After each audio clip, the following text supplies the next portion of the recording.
ಆರೋಗ್ಯಕ್ಕಾಗಿ ಆಯುರ್ವೇದ ವಿಶೇಷ ಕಾರ್ಯಕ್ರಮಕ್ಕೆ ಸ್ವಾಗತ. ನಾನು ಶ್ವೇತಾ ಕಲ್ಕಣಿ. ವೀಕ್ಷಕರೇ, ಇತ್ತೀಚಿನ ದಿನಮಾನಗಳಲ್ಲಿ ನೀವು ಕೇಳಿಬರ್ತಾ ಇರುವಂತಹ ಮಾಹಿತಿ ಅಂತ ಅಂದ್ರೆ ಕಾರ್ಡಿಯಾಕ್ ಅರೆಸ್ಟ್ ಅಂತ ಹೇಳ್ತಾರೆ. ಜೊತೆಗೆ ಹೃದಯ ಸಂಬಂಧಿ ಕಾಯಿಲೆಗಳು ಕೂಡ ಹೆಚ್ಚಾಗ್ತಾ ಇದೆ ಅಂತ ಹೇಳ್ತಾರೆ. ಕೆಲವರು ಭಯ ಆಗ್ತಾ ಇದ್ದಾರೆ.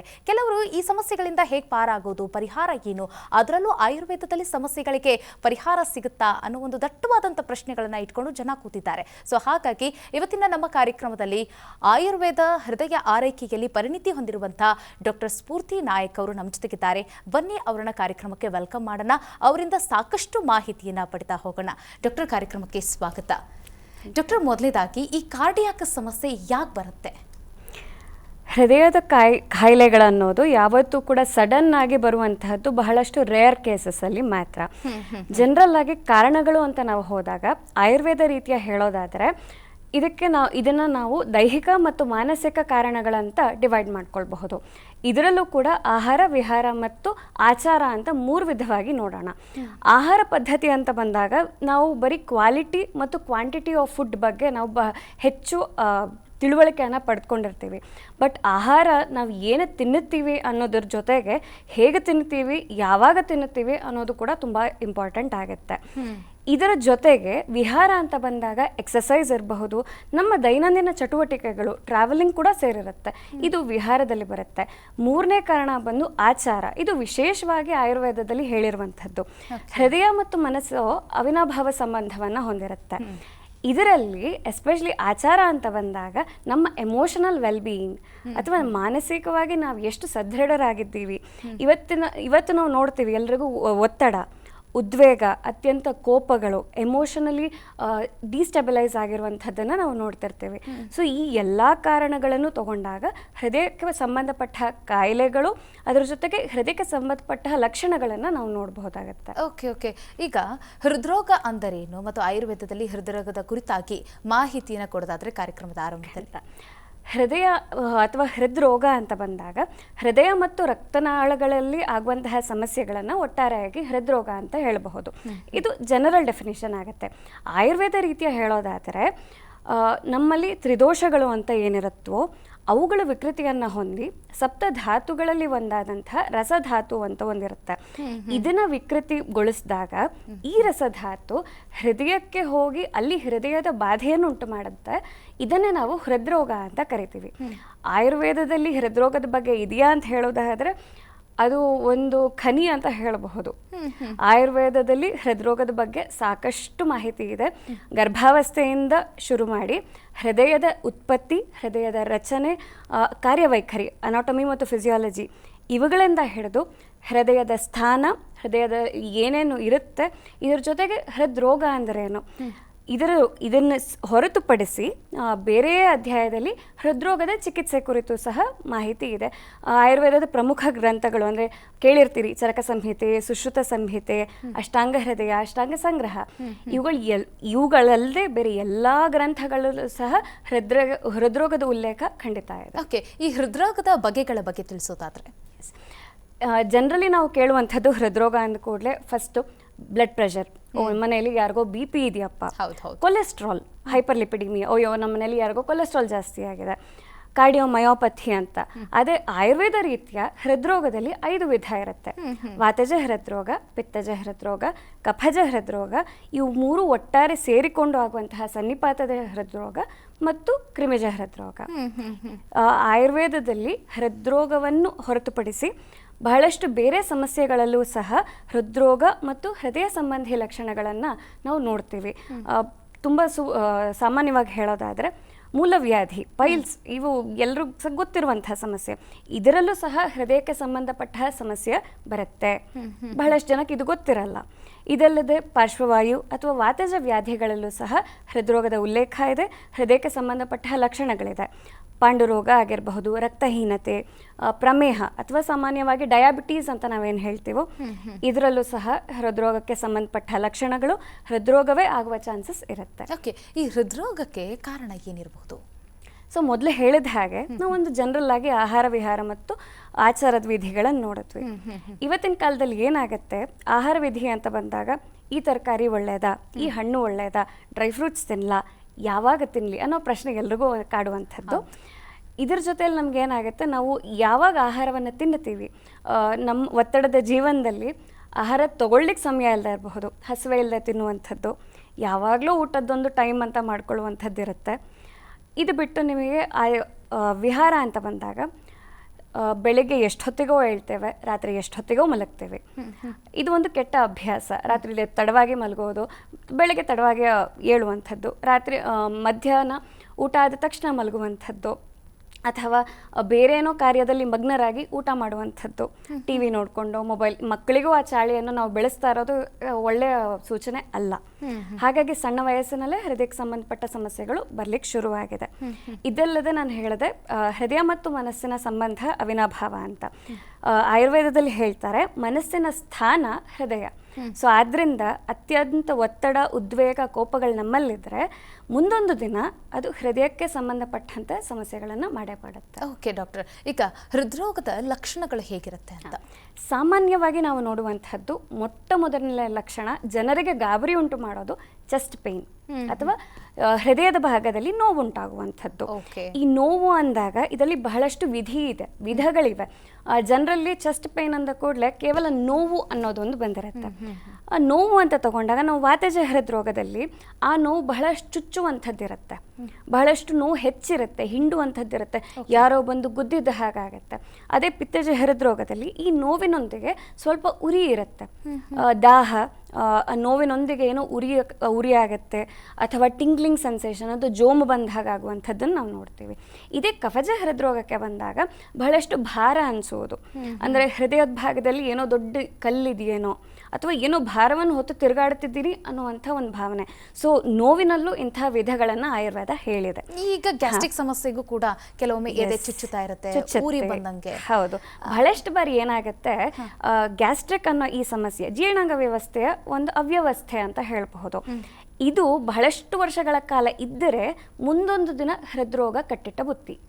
ಆದ್ದರಿಂದ ಕೆಲವು ಬಾರಿ ಏನಾಗುತ್ತೆ, ಹೃದಯದ ಬೇನೆ ಬಂದಾಗ ಅದು ಗ್ಯಾಸ್ಟ್ರಿಕ್ ಇಂದ ಆಗುತ್ತಿದೆಯೋ ಅಥವಾ ಹೃದಯಕ್ಕೆ ಸಂಬಂಧಪಟ್ಟಿದ್ದು ಅಂಥದ್ದು ಒಂದು ಕನ್ಫ್ಯೂಷನ್ ಜನರಲ್ ಇದ್ದೇ ಇರುತ್ತೆ. ಇದಕ್ಕೆ ಆಯುರ್ವೇದ ವೈದ್ಯರನ್ನು ಕಾಣುವುದು ಉತ್ತಮ. ನೀವಾಗೆ ಮನೆ ಮದ್ದು ಯಾವುದೋ ಒಂದು ಎಲ್ಲೋ ನೋಡಿದ್ರಿ ತಿಳಿಯದೆ ಮಾಡಿಕೊಳ್ಳುವಂಥದ್ದು ಸೂಕ್ತವಲ್ಲ. ಸೊ ಈ ಸಾಮಾನ್ಯ ಲಕ್ಷಣಗಳು ಹೇಳಬೇಕಾದ್ರೆ ಇನ್ನೊಂದಿಷ್ಟು ಹೇಳ್ತೇನೆ. ಸೊ ನೋವುಗಳ ಬಗ್ಗೆ ನೋಡಿದ್ವಿ. ಇದನ್ನು ಬಿಟ್ಟು ತಲೆ ಸುತ್ತು ಬರುವಂಥದ್ದು, ಸಡನ್ ಆಗಿ ಕೂತ್ರಿ ನಿಂತ್ರಿ ತಲೆ ಗಿರ್ಗಿಟ್ಲೆ ಆಡ್ದಂಗೆ ಆಗುತ್ತೆ ಅಂತ ಹೇಳ್ತಾರೆ. ಇನ್ನು ಕೆಲವರು ತೇಲದಂಗೆ ಆಗುತ್ತೆ ಅಂತ ಹೇಳ್ತಾರೆ. ಇವು ನಾವು ಭ್ರಮ ಅಂತ ಹೇಳ್ತೀವಿ ಆಯುರ್ವೇದದಲ್ಲಿ. ಇದಲ್ಲದೆ ಏದುಸಿರು ಬರುವಂಥದ್ದು, ಇದು ಕೂಡ ಗಾಬರಿ ಆಗುವಂತಹ ಒಂದು ಸನ್ನಿವೇಶ. ಮೇಲುಸಿರು ಬರುತ್ತೆ, ಒಂದು 4 ಹೆಜ್ಜೆ ಇಟ್ಟನಪ್ಪ ನನಗೆ ನಡೆಯೋಕ್ಕಾಗಲ್ಲ. ಇದೇ ಸಂದರ್ಭದಲ್ಲಿ ಪಾಲ್ಪಿಟೇಷನ್ಸ್ ಅಥವಾ ಎದೆ ಜೋರಾಗಿ ಹೊಡ್ಕೊಂಡಂಗಾಗತ್ತೆ. ಸೊ ಇದು ನಮಗೆ ಹೃದಯದ ಬಡಿತ ತುಂಬ ಕಂಟಿನ್ಯೂಸ್ ಆಗಿದ್ರೂ ಸಹ ನಮಗೆ ಅದು ಅಷ್ಟು ತಿಳುವಳಿಕೆಗೆ ಬರಲ್ಲ ಕಾಮನ್ ಆಗಿ. ಬಟ್ ಯಾವಾಗ ಸಮಸ್ಯೆ ಉದ್ಭವ ಆಗುತ್ತೋ ಆವಾಗ ನಿಮಗೆ ಫೀಲ್ ಆಗ್ಲಿಕ್ಕೆ ಶುರುವಾಗುತ್ತೆ, ಅಂದರೆ ನಿಮಗೆ ಎದೆ ಜೋರಾಗಿ ಹೊಡ್ಕೊಳ್ತಿದೆ ಅಂತ ಅನಿಸುತ್ತೆ. ಸೊ ಇದನ್ನು ನಾವು ಹೃದ್ರವ ಅಂತ ಹೇಳ್ತೀವಿ ಆಯುರ್ವೇದದಲ್ಲಿ. ಇದಲ್ಲದೆ ಸಣ್ಣ ಪುಟ್ಟ ಬೇರೆ ಸಮಸ್ಯೆಗಳಂತಂದರೆ ನೀವು ಹೇಳ್ದಂಗೆ ಗ್ಯಾಸ್ಟ್ರಿಕ್ ಸಮಸ್ಯೆ ಇರಬಹುದು, ಅಥವಾ ಜೋಮ್ ಬರುವಂಥದ್ದು ಇರಬಹುದು, ಕಾರಣವಿಲ್ಲದೆ ಸುಸ್ತಾಗುವಂಥದ್ದು, ಇದನ್ನು ಕ್ಲಮ ಅಂತ ಕರಿತೀವಿ ನಾವು. ಇದು ಕೂಡ ಒಂದು ಹೃದ್ರೋಗದ ಅಥವಾ ಹೃದಯದ ಸಮಸ್ಯೆಯ ಒಂದು ಲಕ್ಷಣ. ಓಕೆ, ಈಗ ನಿಮ್ಮ ಆಯುರ್ವೇದದಲ್ಲಿ ಈ ಹೃದಯಕ್ಕೆ ಸಂಬಂಧಪಟ್ಟಂಥ ಸಮಸ್ಯೆಗಳನ್ನು ಹೆಂಗೆ ಕಂಡುಹಿಡಿತೀರಿ? ಸೊ ಪರೀಕ್ಷೆ ಅನ್ನೋ ವಿಷಯ ಬಂದಾಗ ಆಯುರ್ವೇದದಲ್ಲಿ ಬಹಳಷ್ಟು ವಿಧಿಗಳಿದೆ. ಅದರಲ್ಲಿ ಒಂದು ವಿಧವನ್ನು ನಾನಿವತ್ತು ಹೇಳ್ತೀನಿ. ಅಷ್ಟಸ್ಥಾನ ಪರೀಕ್ಷೆ ಅಂತ ಮಾಡ್ತೀವಿ. ಬಟ್ ಯಾವುದೇ ಪರೀಕ್ಷೆ ಮಾಡುವಾಗ 3 ನಮ್ಮ ಮೇಜರ್ ಪಾಯಿಂಟರ್ಸ್ ಆಗಿರುತ್ತೆ. ಒಂದು ದರ್ಶನ, ಸ್ಪರ್ಶನ ಮತ್ತು ಪ್ರಶ್ನ. ಈಗ ದರ್ಶನ ಅಂದರೆ ನಾನು ನಿಮ್ಮನ್ನು ನೋಡ್ತಾ ಇದ್ದೀನಿ, ನಿಮ್ಮನ್ನು ನೋಡಿದಾಗ ನನಗೆ ಕೆಲವು ನಿಮ್ಮಲ್ಲಿ ಇರುವಂತಹ ಬದಲಾವಣೆಗಳಿರಬಹುದು, ಅವುಗಳನ್ನು ನಾನು ನೋಡುವಂಥದ್ದು ಅಬ್ಸರ್ವೇಷನ್. ಎರಡನೇದು ಬಂದು ಸ್ಪರ್ಶನ, ಎಕ್ಸಾಮಿನೇಷನ್, ಫಿಸಿಕಲ್ ಎಕ್ಸಾಮಿನೇಷನ್ ಮಾಡಿ ತಿಳಿಯುವಂಥದ್ದು. ಮೂರನೇದು ಪ್ರಶ್ನೆ ಪರೀಕ್ಷೆ, ಡೈರೆಕ್ಟಾಗಿ ಪೇಷಂಟ್ ಹತ್ರ ಕೇಳಿ ತಿಳ್ಕೊಳ್ಳುವಂಥದ್ದು. ಈ 3 ವಿಧಿಯನ್ನು ಹಿಡ್ಕೊಂಡು ಈ 8 ಪರೀಕ್ಷೆಗಳನ್ನು ನಾನು ಹೇಳ್ತೇನೆ. ಅಷ್ಟಸ್ಥಾನ ಪರೀಕ್ಷೆಯಲ್ಲಿ ಮೊದಲನೇದು ಮತ್ತು ಅತ್ಯಂತ ಮಹತ್ತರವಾಗಿರುವಂಥದ್ದು ನಾಡಿ ಪರೀಕ್ಷೆ. ಸೊ ನಾಡಿ ಪರೀಕ್ಷೆಯಲ್ಲಿ ನಾವು ದೇಹದಲ್ಲಿ ಯಾವ ದೋಷ ಎಲ್ಲಿದೆ, ಯಾವ ಗತಿಯಲ್ಲಿದೆ, ಎಷ್ಟರ ಮಟ್ಟಿಗೆ ಹಾಳಾಗಿದೆ ನಾಡಿಯಲ್ಲಿ ಗೊತ್ತಾಗುತ್ತೆ. ಎಸ್, ಹೃದಯದ ಸಮಸ್ಯೆ ಇದೆಯೋ ಇಲ್ವೋ ಅನ್ನೋದು ಸಹ ತಿಳಿಯುತ್ತೆ ನಾಡಿ ಪರೀಕ್ಷೆಯಲ್ಲೇ. ಸೊ ನಿಮಗೆ ಕೆಲವು ಬಾರಿ ಈಗ ನೀವು ಹೇಳಿದಾಗೆ ಗ್ಯಾಸ್ಟ್ರಿಕ್ ಅನ್ನೋದು ಅದು ಬರೀ ಗ್ಯಾಸ್ಟ್ರಿಕ್ಕಿನ ಸಮಸ್ಯೆಯೋ ಅಥವಾ ಹೃದಯಕ್ಕೆ ಅದರಿಂದ ಬಾಧೆ ಉಂಟಾಗಿದೆಯೋ ಅನ್ನೋದು ಖಂಡಿತ ಡೈರೆಕ್ಟಾಗಿ ನಾಡಿ ಪರೀಕ್ಷೆ ಎಲ್ಲ ಗೊತ್ತಾಗತ್ತೆ. ಓಕೆ. ಸೊ ಇದು ಮೊದಲನೇದು. ಎರಡನೇದು ಮಲ ಪರೀಕ್ಷೆ. ಈ ಮಲ ಪರೀಕ್ಷೆ ಅಂತ ಬಂದಾಗ ಇದರಲ್ಲಿ ಮಲ ವಿಸರ್ಜನೆಯ ಕುರಿತು ಬಹಳಷ್ಟು ತಪ್ಪು ಕಲ್ಪನೆಗಳಿದೆ. ಫೋರ್ಸ್ ಮಾಡುವಂಥದ್ದು, ಫಾರ್ ಎಕ್ಸಾಂಪಲ್ ಕಾನ್ಸ್ಟಿಪೇಷನ್ ಅಥವಾ ಮಲ ವಿಸರ್ಜನೆ ದಿನ ಆಗಲು ಸರಿಯಾಗಿ ಆಗದೇ ಇರಬಹುದು ಅಥವಾ ಹಾರ್ಡ್ ಆಗಿ ಆಗಬಹುದು. ಈ ಸಂದರ್ಭಗಳಲ್ಲಿ ಅತ್ಯಂತ ಫೋರ್ಸ್ ಮಾಡೋದ್ರಿಂದ ಹೃದಯಕ್ಕೆ ಸಮಸ್ಯೆ ಆಗತ್ತೆ. ಇದನ್ನು ವೇಗಧಾರಣ ಅಂತ ಕರಿತೀವಿ ಆಯುರ್ವೇದದಲ್ಲಿ. ಸೊ ಮಲ ಪರೀಕ್ಷೆ ಅಂದಾಗ ನಾವು ಪ್ರಶ್ನೆ ಪರೀಕ್ಷೆ ಮೂಲಕ ಕೇಳ್ತೀವಿ ಅವರ ದೈನಂದಿನ ಕಾರ್ಯವೈಖರಿ, ಅವರ ಜೀರ್ಣಾಂಗ ವ್ಯವಸ್ಥೆಯ ವೈಖರಿ ಹೇಗಿದೆ ಅಂತ. ಸೊ ಇದು ಎರಡನೇದು. ಮೂರನೇದು ಮೂತ್ರ ಪರೀಕ್ಷೆ. ಮೂತ್ರ ಪರೀಕ್ಷೆಗೆ ಬಂದಾಗ ನಮ್ಮಲ್ಲಿ ಅತ್ಯಂತ ವಿಶಿಷ್ಟವಾದ ತೈಲಬಿಂದು ಪರೀಕ್ಷೆ ಅನ್ನೋದು ಸಹ ಇದೆ, ಮೂತ್ರದಲ್ಲಿ ಶುಗರ್ ಲೆವೆಲ್ಸನ್ನು ಟೆಸ್ಟ್ ಮಾಡಲಿಕ್ಕೆ. ಸೊ ಇದಲ್ಲದೆ ಜನರಲಿ ಯಾವುದೋ ಒಂದು ವ್ಯಾಧಿಯಾಗಿ ಹೃದಯಕ್ಕೆ ಸಮಸ್ಯೆ ಆಗಿದ್ದರೆ, ಫಾರ್ ಎಕ್ಸಾಂಪಲ್ ಪೇಷಂಟಿಗೆ ಆಲ್ರೆಡಿ ಡಯಾಬಿಟೀಸ್ ಇತ್ತು, ಅವರಿಗೆ ಈಗ ಸೆಕೆಂಡರಿಯಾಗಿ ಸಮಸ್ಯೆ ಆಗಿರೋದು ಹೃದಯದ ಕಡೆಗೆ ಅಂತ ಆದರೆ ಈ ಮೂತ್ರ ಪರೀಕ್ಷೆಯಲ್ಲಿ ನಮಗೆ ಅದೆಲ್ಲ ತಿಳಿದು ಬರುತ್ತೆ. ಅದರೊಂದಿಗೆ ದಾಹ, ಮೂತ್ರದಲ್ಲಿ ದಾಹ ಇರಬಹುದು, ತಡೆದು ಹೋಗುವಂಥದ್ದಿರಬಹುದು, ಇವೆಲ್ಲವನ್ನು ನಾವು ಕೇಳಿ ತಿಳ್ಕೊಳ್ತೇವೆ. ಓಕೆ. ನಿಮ್ಮ ಆಯುರ್ವೇದದಲ್ಲಿ ಇದಕ್ಕೆ ಶಸ್ತ್ರಚಿಕಿತ್ಸೆ ಆಗಿರ್ಬೋದು, ಜೊತೆಗೆ ಎಕ್ಸ್ರೇ ಇಂಥದನ್ನೆಲ್ಲ ಇರುತ್ತಾ ಅಂತ? ಶಸ್ತ್ರಚಿಕಿತ್ಸೆ ಹಿಂದಿನ ಕಾಲದಲ್ಲಿ ಇತ್ತು, ಬಟ್ ಇವತ್ತಿನ ಕಾಲಕ್ಕೆ ಇಲ್ಲ. ಆದರೆ ಇದರೊಂದಿಗೆ ಈ ಪರೀಕ್ಷೆಗಳನ್ನು ಹೇಳಬೇಕಾದ್ರೆ ಶಸ್ತ್ರಚಿಕಿತ್ಸೆ ಇಲ್ಲದಿದ್ದರೂ ಈ ನಾಡಿ ಪರೀಕ್ಷೆಯಿಂದಲೇ ನಮಗೆ ತಿಳಿಯುತ್ತೆ ಸಮಸ್ಯೆ ಎಲ್ಲಿದೆ ಅಂದಾಗ. ಅಂಥದ್ದಿದ್ದಾಗ ಔಷಧಿಯಿಂದ ಮಾಡಬಹುದು. ಸೊ ಈ ಪರೀಕ್ಷೆಗಳಲ್ಲಿ ಬಂದಾಗ ನಾವು ಮೊದಲು 3 ಹೇಳಿದ್ದೆ, ಉಳಿದವಂಥದ್ರಲ್ಲಿ ಜಿಹ್ವಾ ಪರೀಕ್ಷೆ ಅಂತ ಬರುತ್ತೆ. ಅಂದರೆ ನಾಲಿಗೆಯ ಮೇಲೆ ಕೋಟಿಂಗ್ ಇದೆಯಾ ಇಲ್ವಾ, ನಾಲಿಗೆಯ ಬಣ್ಣ, ಇವುಗಳಿಂದನೂ ಸಹ ನಾವು ಜೀರ್ಣಾಂಗ ವ್ಯವಸ್ಥೆ ಬಗ್ಗೆ ತಿಳ್ಕೊತೀವಿ. ಶಬ್ದ, ಸ್ಪರ್ಶ, ದೃಕ್ ಮತ್ತು ಆಕೃತಿ ಎಂಬ 4 ಉಳಿದ ಪರೀಕ್ಷೆಗಳು. ಈ ಶಬ್ದ ಅಂತಂದ್ರೆ ಯೂಶಲಿ ಸಣ್ಣ ಪುಟ್ಟ ಶಬ್ದಕ್ಕೆ ಗಾಬರಿ ಆಗುವಂಥದ್ದು, ಎದೆ ಜೋರಾಗಿ ಹೊಡ್ಕೊಳ್ಳುವಂಥದ್ದಿರಬಹುದು, ಶಬ್ದ ಸಹಿಷ್ಣುತೆ ಅನ್ನುವಂಥದ್ದನ್ನು ನಾವು ತಿಳ್ಕೊಳ್ತೀವಿ. ಇದರೊಟ್ಟಿಗೆ ಟಿನೈಟಸ್ ಅಥವಾ ಕರ್ಣನಾದ, ಕಿವಿಯಲ್ಲಿ ಗುಯ್ಗುಟ್ಟುವಂತಹ ಸಮಸ್ಯೆ ಇರಬಹುದು, ಇದನ್ನು ತಿಳ್ಕೊಳ್ತವೆ. ಇದಾದ ನಂತರ ಸ್ಪರ್ಶ ಪರೀಕ್ಷೆಯಲ್ಲಿ ತಾಪಮಾನ ಅಥವಾ ಸ್ಕಿನ್ನಲ್ಲಿ ಆಗಿರುವಂತಹ ಡಿಸ್ಕಲರೇಷನ್ಸ್ ಅಥವಾ ಚೇಂಜಸ್ ಏನು ಕಾಣುತ್ತೆ, ಡ್ರೈನೆಸ್ ಇರಬಹುದು, ಇದೆಲ್ಲವೂ ಕೂಡ ಹೃದಯಕ್ಕೆ ಸಂಬಂಧಪಟ್ಟಂತ ಕೂಡ ಬಹಳ ಇಂಪಾರ್ಟೆಂಟ್ ಆಗುತ್ತೆ. ಸೊ ದೃಕ್ ಮತ್ತು ಆಕೃತಿ ಕಡೆಯದಾಗಿ ಬರೋದಾದರೆ, ದೃಕ್ ಅಂದರೆ ಕಣ್ಣಿನ ಪರೀಕ್ಷೆ. ಕಣ್ಣಿನ ಪರೀಕ್ಷೆ ಅಂತ ಮಾಡಿದಾಗ ರಕ್ತಹೀನತೆ ಆಗಿರಬಹುದು, ಕಣ್ಣಿನ ಸುತ್ತ ಒಂದು ಶೋಥ ಅಥವಾ ಎಡಿಮಾ ಅಂದರೆ ಕಣ್ಣಿನ ಸುತ್ತ ಬಾವು ಇದೆಯಾ ಅಥವಾ ಕಣ್ಣು ಸುತ್ತ ಕಪ್ಪಾಗಿದೆಯಾ, ಇವುಗಳನ್ನು ಸಹ ನೋಡ್ತೇವೆ. ಕಡೆಯದಾಗಿ ಆಕೃತಿ. ಆಕೃತಿ ಅಂದರೆ ಒಬ್ಬ ಮನುಷ್ಯನ ಪ್ರಕೃತಿ, ಅಂದರೆ ವಿಕೃತಿ ಆಗಿದ್ದಾಗ ನಮಗೆ ರೋಗಗಳು ಬರುತ್ತೆ, ಹಾಗೆ ಪ್ರಕೃತಿ ಅನ್ನೋದು ನ್ಯಾಚುರಲ್ ಆಗಿರುವಂಥದ್ದು. ಸೊ ಆಕೃತಿ ಪರೀಕ್ಷೆಯಲ್ಲಿ ಇದ್ರ ಜೊತೆಗೆ ಫಿಸಿಕಲ್ ಎಕ್ಸಾಮಿನೇಷನ್ ಕೂಡ ಬರುತ್ತೆ. ಅಂದರೆ ಅವ್ರಿಗೆ ಶೋಥ ಅಥವಾ ಊದುವಂಥದ್ದು, ಇದು ಜನರಲ್ ಆಗಿ ನಾವು ಯಾವುದೇ ಹೃದ್ರೋಗದಲ್ಲಿ ಕಾಣುವಂತಹ ಒಂದು ಲಕ್ಷಣ, ಕಾಲಿನಲ್ಲಿ ಬಾವು ಬರುವಂಥದ್ದು, ಇವುಗಳನ್ನು ಸಹ ನಾವು ನೋಡ್ತೀವಿ. ಹಾಗಾಗಿ ಪರೀಕ್ಷೆಗಳೊಂದಿಗೆ ಶಸ್ತ್ರಚಿಕಿತ್ಸೆ ಇಲ್ಲದಿದ್ದರೂ ಸಹ ಬೇರೆಲ್ಲ ಔಷಧಿಗಳಿಂದ ನಾವು ಹೃದ್ರೋಗವನ್ನು ಖಂಡಿತ ಚಿಕಿತ್ಸೆ ಮಾಡಬಹುದು. ಇವತ್ತಿನ ಫುಡ್ಡು ಮತ್ತು ಜಂಕ್ ಫುಡ್ನಿಂದಾಗಿ ಇವತ್ತು ಅದೆಷ್ಟೋ ಜನ ದಡುತಿ ದೇಹವನ್ನು ಹೊಂದಿರ್ತಾರೆ. ಸೊ ಈಗ ಕೊಲೆಸ್ಟ್ರಾಲ್ ಬಗ್ಗೆ ನಾವು ಮಾತನಾಡೋದಾದ್ರೆ, ಕೊಲೆಸ್ಟ್ರಾಲ್ನಿಂದ ಎಷ್ಟೆಲ್ಲ ಸಮಸ್ಯೆ ಆಗುತ್ತೆ ಹೃದಯಕ್ಕೆ, ಇದರ ಬಗ್ಗೆ ವಿವರಿಸೋದು? ಖಂಡಿತ. ಕೊಲೆಸ್ಟ್ರಾಲ್ ಅನ್ನೋದನ್ನ ಬಹಳಷ್ಟು ಜನ ತಪ್ಪು ಕಲ್ಪನೆಯಲ್ಲಿ ತಿಳ್ಕೊತಾರೆ. ಕೊಲೆಸ್ಟ್ರಾಲೇ ಕೆಟ್ಟದಪ್ಪ. ಇಲ್ಲ, ಕೊಲೆಸ್ಟ್ರಾಲ್ ಕೆಟ್ಟದಲ್ಲ. ಹೆಚ್ಚಾದಾಗ ಯಾವುದೇ ಅತಿಯಾದರೂ ವಿಷ ಆಗುತ್ತೆ. ಸೊ ಏನಾಗುತ್ತೆ ಅಂತಂದರೆ, ಕೊಲೆಸ್ಟ್ರಾಲ್ ಅಂದಾಗ ಇವತ್ತಿನ ನಮ್ಮ ಚಟುವಟಿಕೆಗಳಲ್ಲಿ ಏನು ಮಾಡ್ತೀವಿ, ಆಹಾರ ಕ್ರಮ ಬಹಳಷ್ಟು ಬದಲಾಗಿದೆ. ನಾವು ತಿನ್ನುವ ಕ್ರಮ ಇರಬಹುದು, ನಾವು ಮೊದಲೇ ಹೇಳಿದ ಹಾಗೆ, ಅಥವಾ ನಾವು ತಿನ್ನುವ ಆಹಾರ, ಕರಿದ ಪದಾರ್ಥಗಳು. ಇದರ ಜನರಲ್ ಆಗಿ ನಾವು ಹೇಳುವಾಗ ಹರಿ ವರಿ ಸ್ಪೈಸಿ ಕರ್ರಿ ಅಂತ ಹೇಳ್ತೀವಿ. ಬಹಳ ಒತ್ತಡದಲ್ಲಿ ತಿನ್ನೋದು hurry worry spicy curry. Okay. So ಬಹಳ ಒತ್ತಡದಲ್ಲಿ ಅರ್ಜೆಂಟಾಗಿ ಎಲ್ಲೋ ತಿಂಡಿ ತಿನ್ಕೊಂಡು ಹೋಗ್ಬಿಡ್ಬೇಕಪ್ಪ, ನಿಂತು ತಿಂಡಿ ತಿನ್ಕೊಂಡು ಬಿಡ್ತೇವೆ. ಅಥವಾ ತುಂಬ ಕರಿದ ಪದಾರ್ಥಗಳು ಅಥವಾ ಇವಾಗ ಫ್ರೋಝನ್ ಫುಡ್ಗಳು, ಇವುಗಳನ್ನ ತರುವಂಥದ್ದು, ಅಥವಾ ಪ್ಯಾಕ್ ಮಾಡಿ ಇಟ್ಟುಬಿಟ್ಟು ಫ್ರಿಜ್ಜಲ್ಲಿ ದಿನಗಟ್ಟಲೆ ಆದ್ಮೇಲೆ ಬಳಸುವಂತಹದ್ದು. ಅದು ದೋಸೆ ಹಿಟ್ಟೇ ಇರಬಹುದು ಅಥವಾ ಬೇರೆ ಯಾವುದೇ ಇರಬಹುದು. ಸೊ ಈ ಫ್ರೋಝನ್ ಫುಡ್ಗಳು ಬಿಟ್ಟು ಅಫ್ಕೋರ್ಸ್ ಈ ಸ್ಪೈಸಿ ಆಗಿರುವಂಥದ್ದು, ಇವತ್ತು ಎಲ್ಲದಕ್ಕೂ ಕಲರ್ ಹಾಕುವಂಥದ್ದಾಗಿರಲಿ ಅಥವಾ ಎಲ್ಲದಕ್ಕೂ ಟೇಸ್ಟ್ ಬರಬೇಕು, ಟೇಸ್ಟ್ ಹೆಚ್ಚಾಗಬೇಕು ಅನ್ನುವಂಥದ್ದು, ಖಾರ ಹೆಚ್ಚಾಗುವಂಥದ್ದು, ಇವುಗಳೆಲ್ಲವನ್ನ ನಾವು ನೋಡ್ತೇವೆ. ಇದು ಈ ಸಮಸ್ಯೆಗಳಿಂದ ಏನಾಗುತ್ತೆ, ಇನಿಷಿಯಲಿ ಜೀರ್ಣಾಂಗ ವ್ಯವಸ್ಥೆಯಲ್ಲಿ ಬದಲಾವಣೆಗಳಾಗುತ್ತೆ. ನೀವು ತಿನ್ನುವ ಆಹಾರ ಕರೆಕ್ಟಾಗಿ ಜೀರ್ಣ ಆಗಲಿಲ್ಲ ಅಂತಂದರೆ ಅದೇ ಮುಂದೆ ನಿಮ್ಮ ಕೆಟ್ಟ ಕೊಬ್ಬು ಅಥವಾ ಕೆಟ್ಟ ಕೊಲೆಸ್ಟ್ರಾಲ್ ಆಗಿ ಉಳ್ಕೊಳ್ಳುತ್ತೆ. ಸೊ ಆಯುರ್ವೇದದಲ್ಲಿ ಇದನ್ನು ನಾವು ಖಂಡಿತ ಹೇಳಿದೆ. ಹಾಗಾಗಿ ಶ್ರೀರಂಗ ಆಯುರ್ವೇದ ಚಿಕಿತ್ಸಾ ಮಂದಿರದಲ್ಲಿ ಇದಕ್ಕೆ ಸ್ಪೆಸಿಫಿಕ್ ಆಗಿ ನಾವು ಪ್ರಕೃತಿ ಅನುಸಾರ ವಿಕೃತಿ ಅನುಸಾರ ಚಿಕಿತ್ಸೆ ಮಾಡ್ತಿರ್ತೇವೆ. Okay okay. ಇವತ್ತಿನ ಲೈಫ್ ಸ್ಟೈಲ್ ಹೆಂಗಾಗ್ಬಿಟ್ಟಿದೆ ಅಂತಂದ್ರೆ, ಎಷ್ಟು ಕಾಮನ್ ಆರಾಮಾಗಿದ್ಬಿಟ್ರು ಎಷ್ಟೇ ಸರಳ ಜೀವನ ನಡೆಸ್ತೀವಿ ಅಂತಂದ್ರೂ ಹೈಪರ್ ಟೆನ್ಷನ್ ಇದ್ದೇ ಇರುತ್ತೆ. ಅದರ ಜೊತೆಗೆ ಹೈ ಬ್ಲಡ್ ಪ್ರೆಷರು ಕೂಡ ಇದ್ದೇ ಇರುತ್ತೆ. ಸೊ ಈ ಎಲ್ಲ ಸಮಸ್ಯೆಗಳು ಹೃದಯಕ್ಕೆ ಯಾವ ರೀತಿಯಾಗಿ ಒತ್ತಡವನ್ನು ಹಾಕುತ್ತೆ? ಹೈ ಬ್ಲಡ್ ಪ್ರೆಷರ್ ಅಂತ ಅಂದ ಕೂಡಲೇ ಜನರಾಗಿ ಎಲ್ಲರನ್ನೂ ಕೇಳಿದ್ರೆ ಯಾರ್ದೋ ಮನೇಲಿ ಬಿ ಪಿ ಇದೆಯಪ್ಪ ಅಂತ. ಒತ್ತಡ ಅತ್ಯಂತ ಮುಖ್ಯವಾದ ಕಾರಣ. ಒತ್ತಡ ಅಂದಾಗ ನಾವು ಮಾನಸಿಕ ಒತ್ತಡ ಒಂದನ್ನೇ ನೋಡುವಂಥದ್ದಲ್ಲ, ದೈಹಿಕವಾಗೂ ಅಷ್ಟೇ. ಒಂದು ಮುಖ್ಯವಾದ ಪಾಯಿಂಟ್ ಇಲ್ಲಿ ಹೇಳಬೇಕು ಅಂತಂದರೆ ವ್ಯಾಯಾಮ. ಇವತ್ತು ಎಲ್ಲಂದರಲ್ಲಿ ಜಿಮ್ಗಳಿದ್ದಾವೆ, ಎಷ್ಟೊತ್ತಿಗೋ ವ್ಯಾಯಾಮ ಮಾಡುವಂತಹ ಅಭ್ಯಾಸವಾಗಿದೆ. ಸೊ ಅನಿಯಮಿತ ವ್ಯಾಯಾಮ, ಅತಿ ವ್ಯಾಯಾಮ ಇವು ಸಹ ದೈಹಿಕ ಒತ್ತಡವನ್ನು ಹೆಚ್ಚು ಮಾಡಿ. ಕೆಲವರು ಟೈಮೇ ಸಿಗಲ್ಲ, ಸೊ ಟೈಮ್ ಸಿಕ್ಕಾಗ ಹೋಗಿ ಜಿಮ್ ಮಾಡ್ತಾರಪ್ಪ. ಸಮಸ್ಯೆ ಅಲ್ಲ ಆಗೋದು. ಏನಾಗುತ್ತೆ, ವ್ಯಾಯಾಮಕ್ಕೆ ಒಂದು ನಿರ್ದಿಷ್ಟ ಅವಧಿ ಅಂತ ಇದೆ. ಮೊದಲನೇ ಪಾಯಿಂಟ್ ಏನಂದ್ರೆ, ಮೊದಲನೇದಾಗಿ ಖಾಲಿ ಹೊಟ್ಟೆಯಲ್ಲಿ ವ್ಯಾಯಾಮವನ್ನು ಮಾಡಬೇಕು. ಸೊ ನೀವು ಅತ್ಯಂತ ಉತ್ತಮ ಸಮಯ ಯಾವುದು? ಬೆಳಿಗ್ಗೆ. ಆಯಿತು, ಬೆಳಿಗ್ಗೆ ಬಹಳ ಕಷ್ಟ ಆಗುತ್ತೆ ಅಂದ ಕೂಡಲೇ ಸಂಜೆ ಉಪಯೋಗ ಮಾಡ್ತಾರೆ. ಬಟ್ ಎಲ್ಲಿ ಸಮಸ್ಯೆ ಆಗುತ್ತೆ, ಮಧ್ಯಾಹ್ನ 3 ಗಂಟೆಗೂ ಜಿಮ್ ಓಪನ್ ಇರುತ್ತೆ, ಮಧ್ಯಾಹ್ನ 12 ಗಂಟೆಗೂ ಜಿಮ್ ಓಪನ್ ಇರುತ್ತೆ. ಜಿಮ್ ಮಾಡುವುದು ಸಮಸ್ಯೆ ಅಲ್ಲ, ವ್ಯಾಯಾಮ ಮಾಡುವುದು ಸಮಸ್ಯೆ ಅಲ್ಲ.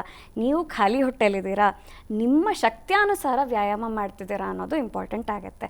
ಸೊ ದೈಹಿಕವಾಗಿ ಅತ್ಯಂತ ಒತ್ತಡ ಹಾಕೊಳ್ಳೋದು ಸಹ ಬಿ ಪಿ ಹೆಚ್ಚಾಗಲಿಕ್ಕೆ ಕಾರಣ ಆಗುತ್ತೆ. ಇದ್ರ ಜೊತೆಗೆ ಮಾನಸಿಕ ಉದ್ವೇಗ, ಒತ್ತಡಗಳು, ಎಮೋಷನಲಿ ಬಹಳಷ್ಟು ಫ್ರೆಜೈಲ್ ಆಗಿರುವಂಥದ್ದು, ಇವುಗಳಿಂದ ಸಹ ಬಿ ಪಿ ವೇರಿಯೇಷನ್ಸ್ ಆಗುತ್ತೆ, ಫ್ಲಕ್ಚುಯೇಷನ್. ಬಹಳಷ್ಟು ಬಾರಿ ನಾವು ಹೈ ಬಿ ಪಿ ಬಗ್ಗೆ ಮಾತ್ರ ಮಾತಾಡ್ತೀವಿ, ಬಟ್ ಲೋ ಬಿ ಪಿ ಆಗುವಂಥದ್ದು ಸಹ ಇದೆ. ಸೊ ಇದನ್ನು ನಾವು ಹೈಪೋಟೆನ್ಷನ್ ಅಂತ ಕರಿತೀವಿ. ಇದಲ್ಲದೆ ಕೆಲವು ಸಮಸ್ಯೆಗಳಲ್ಲಿ ಜ್ವರ ಬಂದು ಹೋಗಿದೆ, ನಿಮಗೆ ರೆಸ್ಟ್ ಮಾಡಲಿಕ್ಕಾಗಿಲ್ಲ, ನಿಮಗೆ ರಜೆ ಸಿಕ್ಕಿಲ್ಲ, 2 ದಿನ ಮಲಗಿರ್ತೀರಿ, 3ನೇ ದಿನ ಎದ್ದು ಕೆಲಸಕ್ಕೆ ಹೋಗಬೇಕಪ್ಪ, ಜ್ವರ ಪೂರ್ತಿ ಬಿಟ್ಟಿರಲ್ಲ. ಈ ಸಮಯದಲ್ಲೂ ಕೂಡ ಇದು ಮುಂದುವರೆದ್ರೆ, ಬಹಳಷ್ಟು ಬಾರಿ ಇದೇ ಮಾಡಿದ್ರೆ ಮುಂದೊಂದು ದಿನ ಅದು ಕೂಡ ನಿಮ್ಮ ಬಿ ಪಿಯನ್ನು ಹೆಚ್ಚಿಸಬಹುದು. ಯಾವುದೇ ಸಮಸ್ಯೆ, ಯಾವುದೇ ಆರೋಗ್ಯದ ಸಮಸ್ಯೆ ಇದ್ದಾಗ ನೀವು ಅದಕ್ಕೆ ವಿಶ್ರಾಮ ಕರೆಕ್ಟಾಗಿ ನಿಮ್ಮ ದೇಹಕ್ಕೆ ಕೊಟ್ಟಿಲ್ಲ ಅಂದರೆ ಮುಂದೊಂದು ದಿನ ಹೃದಯಕ್ಕೆ ಅದು ಭಾರಿ ಆಗುತ್ತೆ. ಓಕೆ, ಈ ಜೀವನಕ್ಕೆ ವ್ಯಾಯಾಮ ಬೇಕು ಅಂತ ಹೇಳಿದ್ರಿ, ಬಟ್ ಇತ್ತೀಚಿನ ದಿನಗಳಲ್ಲಿ ಒಂದಿಷ್ಟು ಉದಾಹರಣೆಗಳು ನಿಮ್ಮ ಕಣ್ಣು ಮುಂದೆನೇ ಇದೆ. ವ್ಯಾಯಾಮ ಮಾಡ್ತಾ ಮಾಡ್ತಾ ಕಾರ್ಡಿಯಾಕ್ ಅರೆಸ್ಟ್ ಆಗಿರುವಂಥದ್ದು. ಕಾರಣ ಏನಿರ್ಬೋದು? ವ್ಯಾಯಾಮ ಅಂತ ಬಂದಾಗ ಅತಿ ವ್ಯಾಯಾಮ ಮತ್ತು ಅನಿಯಮಿತ ವ್ಯಾಯಾಮ ಇವೆರಡು ಬಹಳಷ್ಟು ಮುಖ್ಯವಾದ ಪಾಯಿಂಟ್ಸ್ ಆಗುತ್ತೆ. ಅತಿ ವ್ಯಾಯಾಮ ಅಂತ ಹೇಳಿದಾಗ ನಿಮ್ಮ ಆಯುರ್ವೇದದಲ್ಲಿ ವ್ಯಾಯಾಮ ಅಂತ ಹೇಳಿರುವಂಥದ್ದು ನಮ್ಮ ಹುಬ್ಬಿನ ಮೇಲೆ ಫೋರ್ ಹೆಡ್ ಅಂತ ನಾವೇನು ಹೇಳ್ತೀವಲ್ಲ, ಇಲ್ಲಿ ನೀವು ಒಂದು ಸಲ ಬೆವರಲಿಕ್ಕೆ ಶುರುವಾದರೆ ಅದು ನಿಮ್ಮ ದೇಹಕ್ಕೆ ಸಾಕಾಗುವಷ್ಟೇ ವ್ಯಾಯಾಮ. ಅದನ್ನು ನಾವೇನು ಮಾಡ್ತೇವೆ, ನಮ್ಮ ಲೆಕ್ಕ ವ್ಯಾಯಾಮದಲ್ಲಿ 20 ನಿಮಿಷ, 30 ನಿಮಿಷ, 1 ಗಂಟೆ ಹೀಗಿರುತ್ತೆ. ಸೊ ಯಾವುದೇ ವ್ಯಕ್ತಿಗೆ ನಾನು ಹೇಳುವುದೇನೆಂದರೆ, ವ್ಯಾಯಾಮ ನಿಯಮಿತವಾಗಿರಬೇಕು.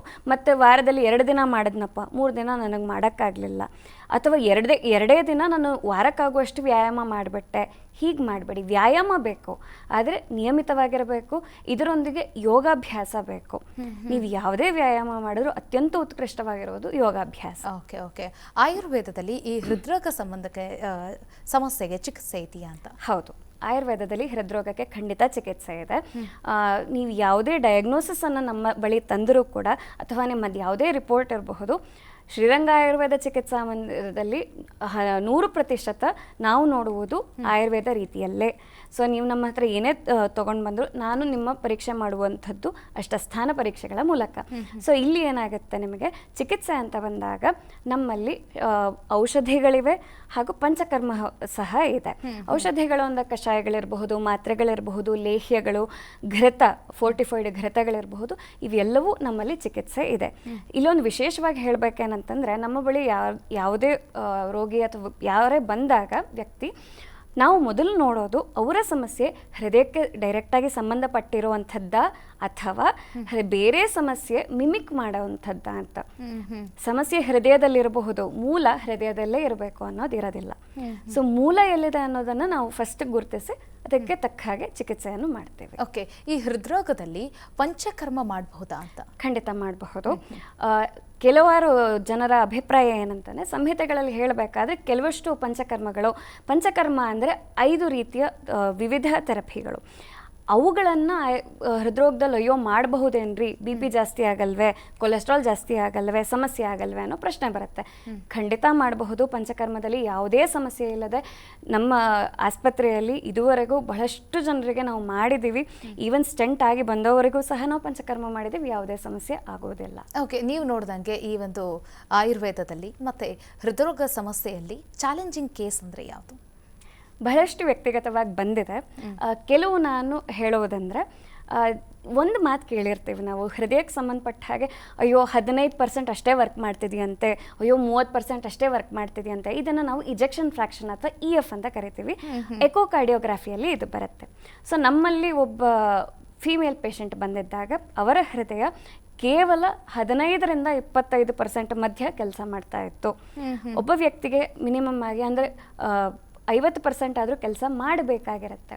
ಸೊ ಅಂಥ ಒಬ್ಬ ಪೇಷಂಟಿಗೆ ನಮ್ಮಲ್ಲಿ ಕೇವಲ ಆಯುರ್ವೇದ ಚಿಕಿತ್ಸೆಯಿಂದಲೇ 45-46% ಅಷ್ಟು ಬಂದು ಇವತ್ತಿಗೂ 2-3 ವರ್ಷ ಕಳೆದಿದೆ. ಯಾವುದೇ ಔಷಧಿಗಳಿಲ್ಲದೆ ಬಹಳಷ್ಟು ಆರಾಮಾಗಿ ಯಾವುದೇ ಹೃದಯಕ್ಕೆ ಸಂಬಂಧಪಟ್ಟ ಲಕ್ಷಣಗಳಿದ್ದೇ ಇದ್ದಾರೆ. ಇದು ಒಂದು.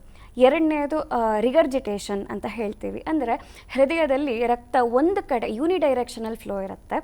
ಸೊ ಅದು ಉಲ್ಟಾ ಹೋಗಲಿಕ್ಕೆ ಶುರುವಾದಾಗ ಅದನ್ನು ನಾವು ರಿಗರ್ಜಿಟೇಷನ್ ಅಂತ ಹೇಳ್ತೇವೆ. ಸೊ ಕವಾಟುಗಳು ಹೃದಯದಲ್ಲಿ ವ್ಯಾಲ್ವ್ಸ್ ಕವಾಟುಗಳೇನಿದೆ ಇವು ಒಂದೇ ಡೈರೆಕ್ಷನಲ್ಲಿ ಓಪನ್ ಆಗಬೇಕಂಥದ್ದು. ಸೊ ಈ ಸಮಸ್ಯೆಗಳಲ್ಲೂ ಅಷ್ಟೇ ಬಹಳಷ್ಟು ಕೇಸಲ್ಲಿ ಅಯೋರ್ಟಿಕ್ ರಿಗರ್ಜಿಟೇಷನ್, ಅಯೋರ್ಟಿಕ್ ಸ್ಟೀನೋಸಿಸ್ ಇರಬಹುದು, ಮೈಟ್ರಲ್ ರಿಗರ್ಜಿಟೇಷನ್, ಮೈಟ್ರಲ್ ಸ್ಟೀನೋಸಿಸ್ ಇರಬಹುದು. ಈ ಸಿವಿಯರ್ ಆಗಿರುವಂತಹ ಕೇಸಸ್ಸಲ್ಲೂ ಸಹ ನಾವು ಯಶಸ್ವಿಯಾಗಿ ಆಯುರ್ವೇದ ರೀತಿಯ ಚಿಕಿತ್ಸೆ ಮಾಡಿ ಬಹಳಷ್ಟು ಆರಾಮಾಗಿರುವಂಥದ್ದಿದೆ. ಓಕೆ, ಈ ಹೃದಯ ಸಮಸ್ಯೆಗಳಿಂದ ದೂರ ಆಗಬೇಕು ಅಂತ ಅಂದರೆ ಲೈಫ್ ಸ್ಟೈಲ್ನ ಹೆಂಗೆ ಚೇಂಜ್ ಮಾಡ್ಕೊಳ್ಬೇಕು, ಲೈಫ್ ಸ್ಟೈಲ್ ಬಗ್ಗೆ ತಿಳಿಸ್ಕೊಡೋದಾದ್ರೆ? ಕಡೆದಾಗಿ ಹೇಳೋದಾದರೆ, ಎದ್ದಾಗಿಂದ ರಾತ್ರಿ ಮಲಗುವ ತನಕ ಆಯುರ್ವೇದ ಏನು ಹೇಳುತ್ತಪ್ಪ, ಮೊದಲು ಬಹಳ ಬೇಗ ಏಳಿ, ಬ್ರಾಹ್ಮಿ ಮುಹೂರ್ತದಲ್ಲಿ ಏಳಲಿಕ್ಕೆ ಆಗದೇ ಇದ್ರು, ಅತ್ಯಂತ ಉತ್ತಮವಾಗಿರುವುದು ಬ್ರಾಹ್ಮಿ ಮುಹೂರ್ತ, ಏಳಲಿಕ್ಕಾಗದಿದ್ರು ಅಟ್ಲೀಸ್ಟ್ 6:30-7 ಗಂಟೆ ಒಳಗೆ ಎದ್ದೇಳಿ. ಎದ್ದ ನಂತರ ಖಾಲಿ ಹೊಟ್ಟೆಗೆ ಬಹಳಷ್ಟು ನೀರು ಕುಡಿಯೋ ಅಭ್ಯಾಸ ಬೇಡ. ಹೃದಯಕ್ಕೆ ಸಂಬಂಧಪಟ್ಟ ಹಾಗೆ ಇದು ಒಳ್ಳೆ ಅಭ್ಯಾಸ ಅಲ್ಲ. ನಿಮಗೆ ಅತ್ಯಂತ ಬ್ರಷ್ ಮಾಡಿದ ನಂತರ ಅತ್ಯಂತ ಬಾಯಾರಿಕೆ ಇತ್ತಂದರೆ ತಕ್ಕ ಹಾಗೆ ಸಿಪ್ ಬೈ ಸಿಪ್ ಒಂದೊಂದೇ ಗುಟ್ಟಕ್ಕೂ ನೀರು ಕುಡಿಯಿರಿ. ಈಗ ನಿಂಬೆಹಣ್ಣಿನ ಜ್ಯೂಸ್ ಕುಡಿತಾರೆ ಅಂತ. ಈ ಯಾವುದೇ ತರಕಾರಿ ಅಥವಾ ಹಣ್ಣಿನ ಜ್ಯೂಸ್ಗಳನ್ನು ನಿತ್ಯ ಉಪಯೋಗ ಮಾಡುವಂಥದ್ದು ಆಯುರ್ವೇದ ರೀತಿಯ ಸರಿಯಾದ ಕ್ರಮ ಅಲ್ಲ. ಬಹಳಷ್ಟು ದಿನಗಳ ಕಾಲ ಏಕಮೂಲಿಕಾ ಪ್ರಯೋಗ ಅಂತ ಹೇಳಬಹುದು, ಅಥವಾ ಒಂದೇ ಒಂದು ವಿಧವಾದ ತರಕಾರಿ ಹಣ್ಣುಗಳನ್ನು ಬಳಸೋದು. ಬಟ್ ಡಯಟ್ ಬೆಸ್ಟ್ ಅಂತ ಹೇಳ್ತಾರಲ್ಲ, ದೀರ್ಘಕಾಲಕ್ಕೆ ಒಳ್ಳೆಯದಲ್ಲ. ಓಕೆ, ಈ ಇಮಿಡಿಯೇಟ್ ಆಗಿ 1-4 ದಿನ ತಗೊಂಡ್ರೆ ಸಮಸ್ಯೆ ಆಗುತ್ತಾ? ಖಂಡಿತ ಇಲ್ಲ. ಇದನ್ನೇ ನೀವು 15 ದಿನ, 1 ತಿಂಗಳು, 2 ತಿಂಗಳು ಮಾಡಿದ್ರೆ ದೇಹದಲ್ಲಿ ದೋಷಗಳು ವ್ಯತ್ಯಾಸ ಆಗುತ್ತೆ. ಸೊ ಆದ್ದರಿಂದ ಅವಶ್ಯಕತೆ ಇದ್ದಷ್ಟೇ ಯಾವುದಾದ್ರೂ ಆಯುರ್ವೇದ ವೈದ್ಯರನ್ನು ಭೇಟಿಯಾಗಿ ಮಾಡಬಹುದು. ಸೊ ಖಾಲಿ ಹೊಟ್ಟೆಯಲ್ಲಿ ಅತ್ಯಂತ ಹೆಚ್ಚು ನೀರು ಕುಡಿಯುವುದು ಒಳ್ಳೆಯ ಅಭ್ಯಾಸ ಅಲ್ಲ. ನಿಮಗೆ ಎಷ್ಟು ಬೇಕೋ ಬಾಯಾರಿಕೆ ಇದ್ದ ಹಾಗೆ, ನೀವು AC ಚೇಂಬರಲ್ಲಿ ಕೆಲಸ ಮಾಡ್ತಿದ್ದೀರಾ, ನಿಮ್ಮ ಬಾಯಾರಿಕೆ ಕಮ್ಮಿ ಇರುತ್ತೆ, ಅದಕ್ಕೆ ತಕ್ಕ ಹಾಗೆ ನೀರು ಕುಡಿಯಿರಿ. ಎಲ್ಲೋ ಒಬ್ಬರು ರೈತರು, ಅವ್ರಿಗೆ ನಾವು ಬಿಸಿಲಲ್ಲಿ ಕೆಲಸ ಮಾಡೋರನ್ನು ನಾವು ನೀರು ಕುಡಿಬೇಡಿ ಅಂತ ಹೇಳೋದು ತಪ್ಪಾಗುತ್ತೆ. ಸೊ ಅವರ ಬಾಯಾರಿಕೆ ಅವರವರಿಗೆ. ಸೊ ಎದ್ದ ನಂತರ ನೆಕ್ಸ್ಟ್ ಮಲವಿಸರ್ಜನೆ ರೆಗ್ಯುಲರ್ ಆಗಿ ದಿನಾಗ್ಲೂ ಆಗಬೇಕು. ಇದಾಗಲಿಲ್ಲ ಅಂತ ಹೇಳಿ ನೀವಾಗೆ ಯಾವುದೋ ಚೂರ್ಣಗಳನ್ನು, ನೀವಾಗೆ ಮಾತ್ರೆಗಳನ್ನು ದಯವಿಟ್ಟು ತಗೊಳ್ಬೇಡಿ. ವೈದ್ಯರನ್ನು ಭೇಟಿ ಮಾಡಿ. ದಿನಾಗ್ಲೂ ವಿತೌಟ್ ಯಾವುದೇ ಫೋರ್ಸ್ ಮಾಡದೆ ಮಲವಿಸರ್ಜನೆ, ಬವಲ್ ಮೂಮೆಂಟ್ ಆಗಬೇಕು. ಇದಾದ ನಂತರ ನೆಕ್ಸ್ಟ್ ಬರುವಂಥದ್ದೇ ವ್ಯಾಯಾಮ. ಆಗಲೇ ಹೇಳಿದ ಹಾಗೆ ಮಲವಿಸರ್ಜನೆ ಆಗಿರಬೇಕು, ಹೊಟ್ಟೆ ಖಾಲಿ ಇರಬೇಕು, ಹಸಿವೆ ಇಲ್ಲದಿದ್ದಾಗ ವ್ಯಾಯಾಮ ಮಾಡಿ. ನಿಮಗೆ ಎಷ್ಟು ಹೊತ್ತಾಗುತ್ತೋ ಅಷ್ಟು ವ್ಯಾಯಾಮ ಮಾಡಿ. ಇದ ನಂತರ ತಿಂಡಿ ಬರುತ್ತೆ. ನಾವು ಯೂಶುವಲ್ ಆಗಿ ಹೇಳುವಂಥದ್ದು, ಈಗ ಇಂಟರ್ಮಿಟೆಂಟ್ ಫಾಸ್ಟಿಂಗ್ ಅನ್ನುವಂಥದ್ದು ಬಹಳ ನ್ಯೂಸಲ್ಲಿ ಪ್ರಚಲಿತವಾಗಿರುವಂಥದ್ದು. ಈ ಇಂಟರ್ಮಿಟೆಂಟ್ ಅಂದಾಗ ನಿಮಗೆ ಅಭ್ಯಾಸವಿದ್ದಲ್ಲಿ 2 ಅಥವಾ 3 ಹೊತ್ತಿನ ಆಹಾರ ಯಾವತ್ತು ಬಹಳ ಒಳ್ಳೆಯದು. ಮಧ್ಯ ಹಣ್ಣು ತಿನ್ನೋದು, ಮಧ್ಯ ಡ್ರೈ ಫ್ರೂಟ್ಸ್ ತಿನ್ನೋದು, ಅಯ್ಯೋ 2 ಅಲ್ವೇ, ಬೇಡ. 3 ಹೊತ್ತಿನ ಆಹಾರ ಅಂದರೆ 3 ಹೊತ್ತು ಇಟ್ಕೊಳ್ಬೇಕು. ಮಧ್ಯ ಊಟ ತಿಂಡಿ ಮಾಡುವಂಥದ್ದು ಬೇಡ ಆಗತ್ತೆ. Okay, thank you so much doctor. ಕಾರ್ಯಕ್ರಮದಲ್ಲಿ ಭಾಗಿಯಾಗಿ ಆಯುರ್ವೇದದ ಮೂಲಕ ಹೃದಯ ಸಮಸ್ಯೆಗಳನ್ನು ಹೇಗೆ ದೂರ ಮಾಡ್ಕೊಳ್ಳೋದು ಅನ್ನೋದು ಕುರಿತಾಗಿ ಸಾಕಷ್ಟು ಮಾಹಿತಿನ ತಿಳಿಸ್ಕೊಟ್ಟಿದ್ದಕ್ಕಾಗಿ. ವೀಕ್ಷಕರೇ, ನೋಡಿದ್ರಲ್ಲ, ಈ ಹೃದ್ರೋಗ ಸಮಸ್ಯೆಯಿಂದಾಗಿ ಎಷ್ಟೋ ಜನ ಬಳಲ್ತಾ ಇದ್ದಾರೆ. ಆ ಸಮಸ್ಯೆಗಳಿಗೆ ಮುಕ್ತಿ ನೀಡಬೇಕು ಅಂತಂದರೆ ಈ ಆಯುರ್ವೇದದಲ್ಲಿ ಯಾವ ರೀತಿಯಾಗಿ ಪರಿಹಾರ ಇದೆ ಅನ್ನೋದನ್ನು ಡಾಕ್ಟರ್ ಸ್ಫೂರ್ತಿಯವರು ತುಂಬ ಚೆನ್ನಾಗಿ ತಿಳಿಸ್ಕೊಟ್ರು. ನಿಮಗೆ ಇನ್ನೂ ಹೆಚ್ಚಿನದಾಗಿ ಮಾಹಿತಿನ ಪಡಿಬೇಕು ಅಂತ ಅಂದರೆ TV ಸ್ಕ್ರೀನ್ ಮೇಲೆ ಅವರ ವಿಳಾಸ ಈಗ ಬರುತ್ತೆ, ಅದನ್ನು ನೀವು ನೋಟ್ ಮಾಡಿಕೊಂಡು ನೀವು ಕೂಡ ಅವರನ್ನು ಸಂಪರ್ಕ ಮಾಡ್ಬೋದು ಅಂತ ಹೇಳ್ತಾ, ಇದಾಗಿತ್ತು ಈ ಹೊತ್ತಿನ ವಿಶೇಷ. ಅನುಕ್ಷಣದ ಸುದ್ದಿಗಳಿಗಾಗಿ ನೋಡ್ತಾ ಇರಿ ವಿಸ್ತಾರ ನ್ಯೂಸ್. ಇದು ನಿಖರ ಜನಪರ. ಅನುಕ್ಷಣದ ಸುದ್ದಿಗಳಿಗಾಗಿ ವಿಸ್ತಾರ ನ್ಯೂಸ್ ಯೂಟ್ಯೂಬ್ ಚಾನೆಲ್ ಸಬ್ಸ್ಕ್ರೈಬ್ ಮಾಡಿ. ಹೊಸ ಸುದ್ದಿಗಳ ನೋಟಿಫಿಕೇಶನ್ಗಾಗಿ ಬೆಲ್ ಐಕಾನ್ ಕ್ಲಿಕ್ ಮಾಡಿ. ಲೇಟೆಸ್ಟ್ ಅಪ್ಡೇಟ್ಸ್ಗಾಗಿ www.vistaranews.com ವೆಬ್ಸೈಟ್ಗೆ ವಿಸಿಟ್ ಮಾಡಿ. ಅಂಗೈಯಲ್ಲೇ ಜಗತ್ತಿನ ಸುದ್ದಿ ತಿಳಿಯಲು ವಿಸ್ತಾರ ನ್ಯೂಸ್ ಕನ್ನಡ ಆಪ್ ಡೌನ್ಲೋಡ್ ಮಾಡಿ.